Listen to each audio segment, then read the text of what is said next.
Hello and welcome to the Night Watch Show. Please take a moment to click subscribe.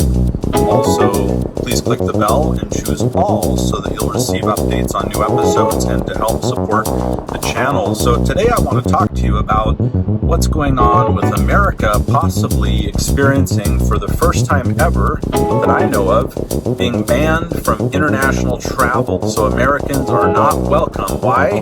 Because America has 5% of the world's population, but 25% of the world's confirmed coronavirus positive cases, which is a horrible ratio. And based on that, America and those coming from America traveling to other countries become among the most highest risk population group to travel in the world. And as a result, normally the tables are turned the other direction where it's so hard for so many in the world to go to America. Well, now it's very hard for Americans to go everywhere else. And I'm sure for many of you around the world, it'll be quite interesting to see that tables turning type of effect.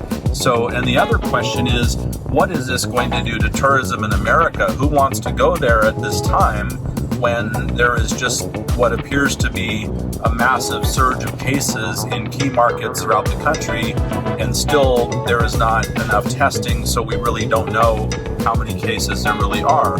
Personally, I'm willing to take the chance, and I would take a trip from, I would go into Florida, I would go into Texas, I would take precautions, I would wear a mask, I would use alcohol, I'd wash my hands, I would try my very best to follow social distancing.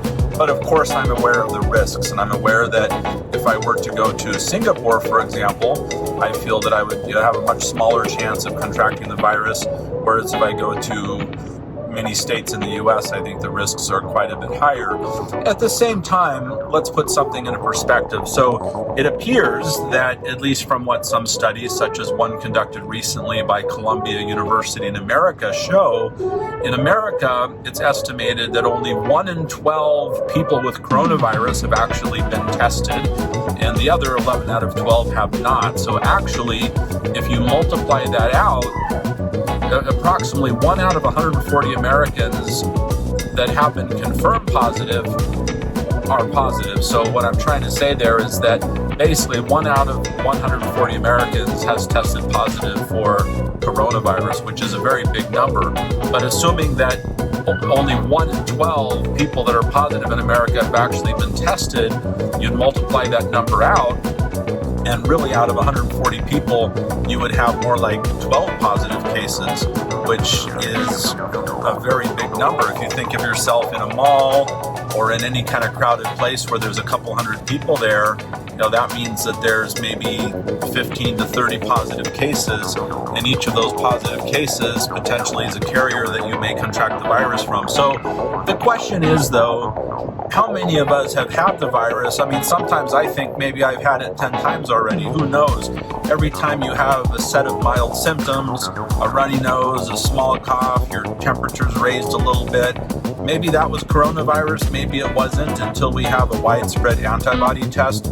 We have no way to know, but it's very likely, in fact, I think it's confirmed, that many people around the world have had the virus, have had minor symptoms, and have beat the virus, and will never know that they had the virus. Now, maybe they can contract it again, but it probably won't be around as bad the second time around. Maybe you catch it a third time, it won't be as bad the third time. Hopefully, as your immunity system builds up, eventually it becomes a very minor issue that your body's able to overcome quickly. That is obviously the hope. So in any case, despite the fact that so many people have it, at a certain point, until there is a proper treatment that's confirmed to work, which it seems that some countries are doing a much better job than others in terms of treatment. Like when you look at the fact that roughly 5 to 6% of the confirmed cases globally have resulted in fatalities, which is a horribly high number, roughly, well, it's about 50 times more deadly than the flu, which wasn't expected in the beginning when this first broke out.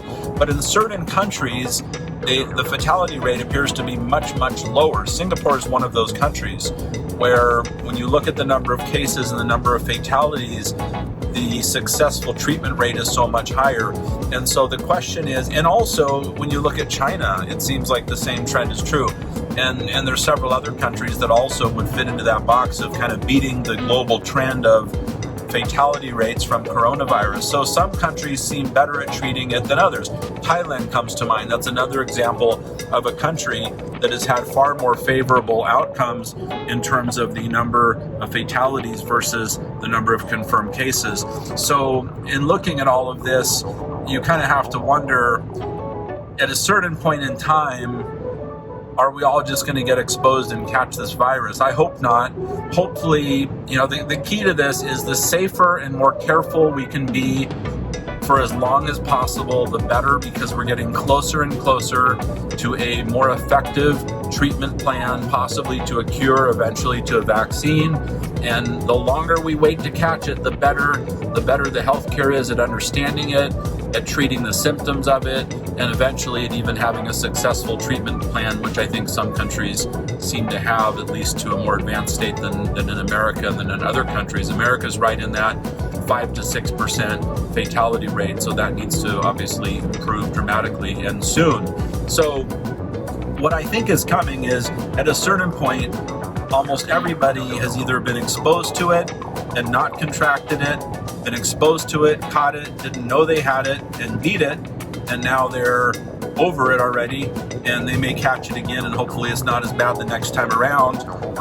Or some people will be lucky and never be exposed to it and never catch it, and that's what we hope.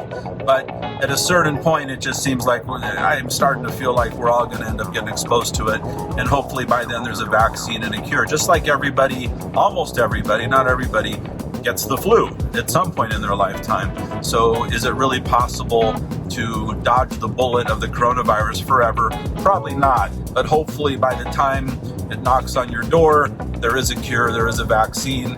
And in any case, it may have already knocked, you may have already had it, you may have already beat it, who the heck knows? So while I realize how serious this is and how careful we must be, especially for the sake of those with weaker immune systems, infants and elderly and people with compromised immune systems due to various underlying medical issues, diabetes, high blood pressure, etc., while it is very serious, at a certain point in time, we almost have to accept the fact that you can only be so careful. Everything we eat, everything we touch in our house, you go grocery shopping, you do your best to decontaminate the packaging before you touch the food or touch your face, and it's just so easy to make a mistake and one of these little particles gets it onto your face or in your mouth, and you can only be so careful unless you live in PPE in a bubble. So that's a fact. Now, one of the concerns I really have is the coronavirus has really redefined businesses and what makes businesses successful versus what makes them fail. And things have really turned upside down. When you look at businesses that used to thrive with a vibe that is based on a community and social interaction, under the new normal, under social distancing, they just don't seem to work quite as well. Take Starbucks, for example, a business that I'm a customer of. Well, it used to be a place you go in and there's a certain vibe, it's a bit crowded, there's conversations, there's students, there's professionals, there's a mix of everybody, intellectuals, and just all kinds of people of all discussions you can imagine, all ethnicities. It was just a beautiful community of really everybody, different types of people for different reasons are there, and it was kind of a hangout or a pass-through or a takeout, but it was always a good experience walking in and walking out. Now you walk in and it's almost, it's just so different with the social distancing element and everyone wearing masks, and you can't sit together in many areas. You're separated out, and if you go with a friend, you might have to sit at a different table, for example, and it's just not the same. So the vibe's gone and it becomes a product rather than an experience. So we used to go to Starbucks for the Starbucks experience, and at this point we're going for the Starbucks product. Now I still go, I'm still a very loyal customer of Starbucks. In fact, I go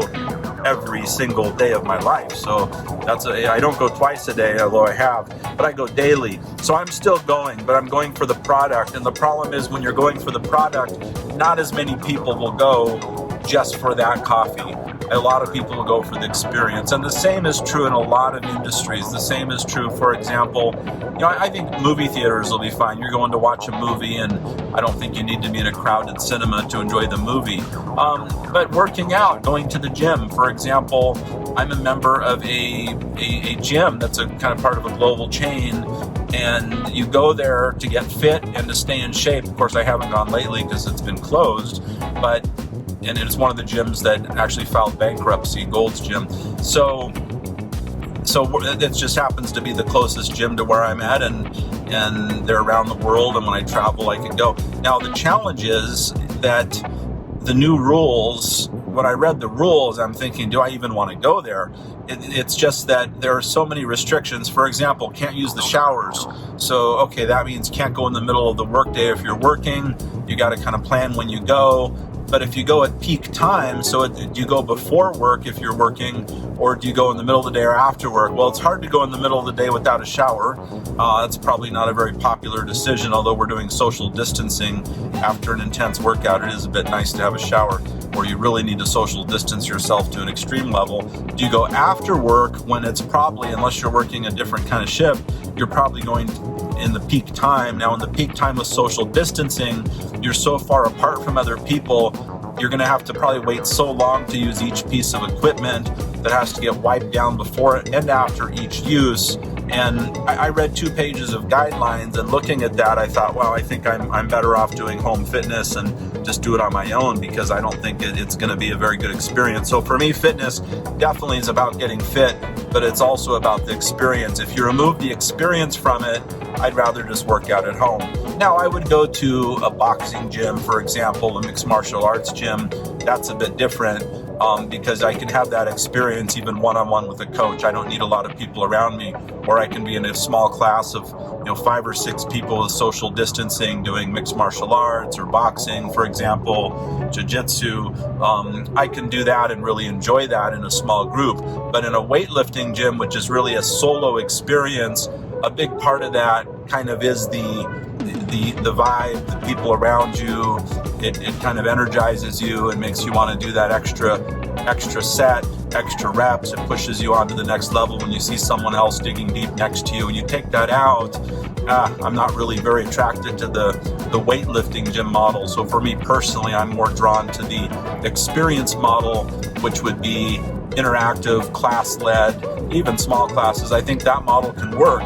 But what I'm trying to say, and the point here as I ramble on, is that I think that the coronavirus has redefined which businesses will succeed and which businesses will fail.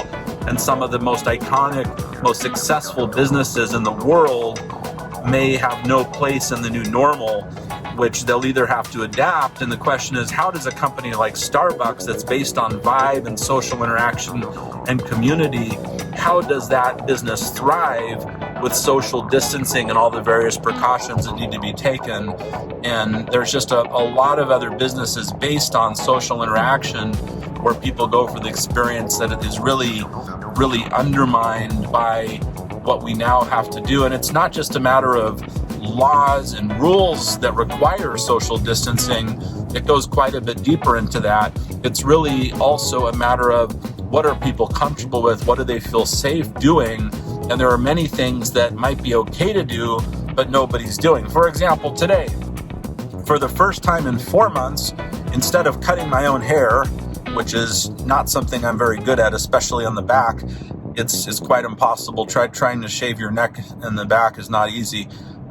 So I've been giving myself a haircut for 4 months. Now, finally today, for the first time, I went to an actual barber shop, and the precautions they have to take, there's even a bit of an experience when you go to a salon or a spa or a barber shop. So in any case, when you go into the new normal barbershop experience where you're wearing kind of a disposable gown, and the barber's wearing a face shield and a mask, and they can't really see your face because you're wearing a mask. So can they really cut your hair even without seeing how your hair kind of fits with the shape of your face and all that? I don't know. I guess they can. It's kind of easy. It's easier probably for some than for others. For a short haircut, it's probably a bit simple. But the barber shop on a Sunday was so incredibly empty, and this is usually a hot spot that everybody goes to, and there's like a 45-minute wait, but there was zero wait. People can go. Lots of people need haircuts, but who wants to go to the new normal style barbershop? So I went, and I'll go out of necessity because I was ready for kind of an even haircut for the first time in 4 months. But it's a different experience, and a lot of us have gotten used to just getting out clippers and cutting our own hair. So, how quick are we going to go back to frequent those businesses? I sure hope so, that everyone will go back. Manicure, pedicure, same kind of thing. People can clip their own nails. But you've just got to be so careful now. So what I noticed is, even though everybody can go to the barbershop, people aren't going because they're concerned. And so the manicure, pedicurists, the barbers are sitting there with no customers, with nothing to do.